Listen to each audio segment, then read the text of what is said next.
بسم اللہ الرحمن الرحیم۔ امام غزالی کے چند بہت ہی مشہور اقوال۔ آپ نے فرمایا، اپنے آپ کو عظمت اور دوسروں کو حقارت کی نظر سے دیکھنے کا نام عیب ہے۔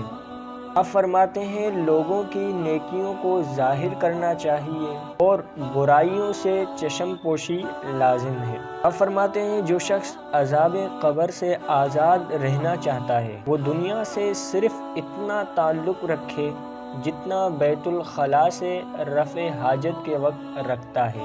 فقیر کو صدقہ دے کر احسان نہ جتلانا، بلکہ اس کے قبول کرنے کا خود احسان مند ہو۔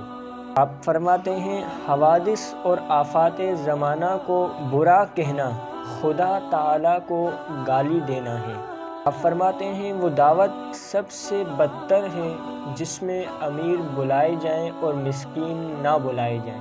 آپ کا ایک مشہور قول یہ بھی ہے، غریب مہمان آ جائے تو قرض لے کر بھی تکلف کر۔ اگر کوئی شخص قرض لے اور دینے کی نیت نہ ہو تو وہ چور ہے۔